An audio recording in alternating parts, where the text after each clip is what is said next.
So get this, Lost Media. You ever heard of it? Of course. Did you know that? Did you know that? Now, if you put a hot dog in a flashlight, nothing happens. Mystery Science Theater 3000 had a Lost episode. I guess there was a while there where MST3K only aired on, some local access channel. It wasn't on Comedy Central until I think a year or two later or something. Yeah, it was a Minnesota-based UHF station, KTMA. So like the first season is all KTMA episodes. And I think all but the second episode maybe had been discovered. And this one was just totally missing. And Reddit user Arthur Pewdie acquired the VHS tape at some sale or some bullshit and wherever it was. And he got it, and it was for the movie Star Force: The Fugitive Alien 2. That was the movie. It's a Joel episode. Obviously, he's got long hair. And Joel was like, the truth is, those aren't good episodes. When we did it locally on UHF, just was by today's standard very Spartan. Well, that's somebody's super credit man,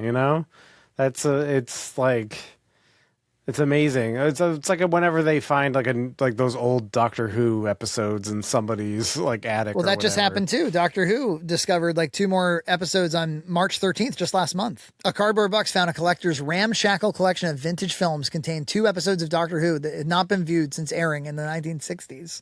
It's nuts. Apparently this VHS of MST3K was really high. It's on YouTube. You can watch it. Super high quality. They got a great copy of it. I'll have to check it out. But yeah, I guess it's not shocking when it's an obscure show or, I remember watching that or whatever. But these are Doctor Who and MST3K are cultural touchstones. And they've, it's exciting, I think. There was a period of time where you didn't know if you're going to save this or not. You didn't know. You're just airing it. It was almost like this is for the audience right now, unless it was syndicated. Even YouTube, which is evergreen and stays forever, is a little bit like that, in as much as the vast majority of the views are going to come at the top of the, when it first uploads, and you kind of forget about them over time. And even YouTube, there's lost episodes, creators that delete their channels or creators that disappear somehow. And it's people are like, oh, I wish I still had that episode. And oh, I downloaded it. It's right here. It's it's interesting. It's we have a different challenges, even though it's yeah, when you can upload more, there's more to lose, I suppose. I always think of there's a Cinemassacre Lost Media archive. There was a channel somebody had, it was Lost Cinemassacre or something. And it really was a lot of stuff that was either on the website or was copyright protected or got unlisted for one reason or another. And then there's an archive.org of all that stuff too. I was working on a project sometime recently. I was looking for every time he posted a blog about the making of the movie. That stuff is mostly gone. I mean, some of it's still there, but generally speaking, the kind of those updates, those iterative updates about the movie, a lot of them are gone. I remember watching those too. So it's a weird things that you once had access to, you don't anymore. Yeah. Yeah. When you watched it at the time and then for some reason you want to go back and it's simply not there, you're like, what the fuck? It should always just be there for me. It's like streaming services when they remove stuff. It's oh, I thought we had a deal here. I thought this was our relationship. In streaming, it's especially egregious because you're I'm paying, man, for the catalog. Well, we'll notify you when Home Alone's going away. I'm just go fuck yourself. There's something called a DVD. I'm just going to go get one. In 1995's The Mystery Science Theater 3000 Amazing Colossal Episode Guide. And this missing one was from 1988. So the second episode of the show. These episodes appeared only as a text list with no descriptions. The MST3K team explains, we don't talk much of those early days anymore. Why don't we release those shows and cash in? Well, the shows were seminal and formative, which is to say they weren't very good. They go on to explain they don't have the legal rights to the episodes, and even if they did, there's a reason why musicians and artists leave a lot of work unseen or unreleased, and the typical reason is it's not very good at all and they don't want it seen. I didn't watch the whole thing or anything. It had the same old theme song, which by the way, in the not too distant future, you say you can't watch Birdemic without being wait, which one's which with Boxdemic? Same thing with this. I'm in the content crapshoot YouTube. In the content crapshoot YouTube, two men are testing tastes. When Frankie and a skeleton are in a mech consuming race. But I would say like the robots are especially janky. It definitely I would say Matt Zagar's production value exceeds this thing that they did back then. And they're much. I was like watching a little bit of it this morning, and I was getting through the opening credits, and the robots and stuff are much quieter. They're not like cracking a joke. They're not like timed with it or anything.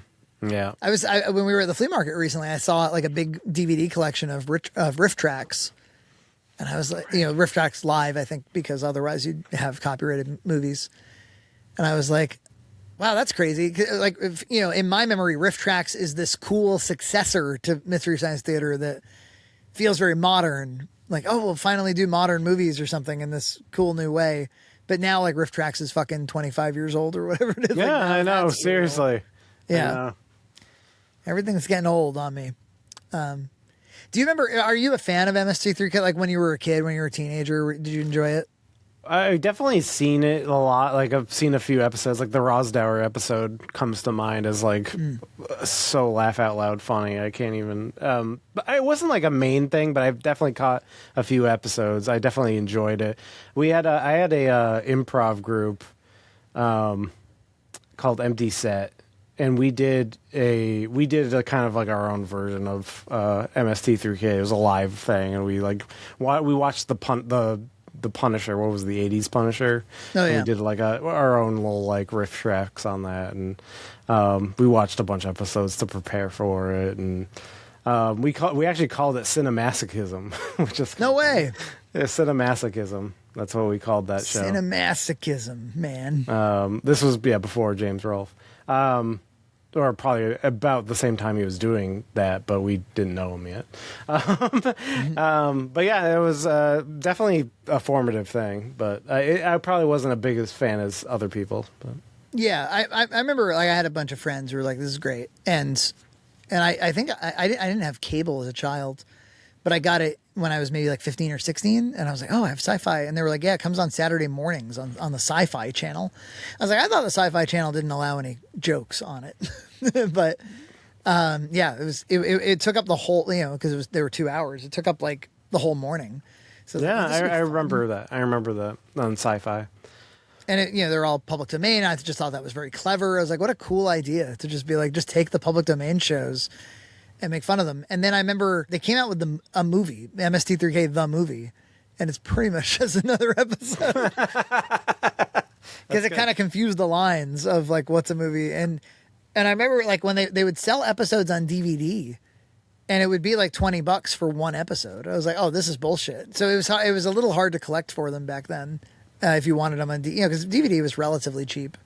But I remember that they were not. Now I'm sure you could buy massive collections, but there's I have my favorites. There's a movie called The Touch of Satan that I think is just like it's hysterically funny. Like I love watching it around Halloween time. There's so many jokes that have stayed with me. Like there's like an old witchy woman who's like dying in this house, and these farmers. And there's just like a scene where like the two old people are like watching TV.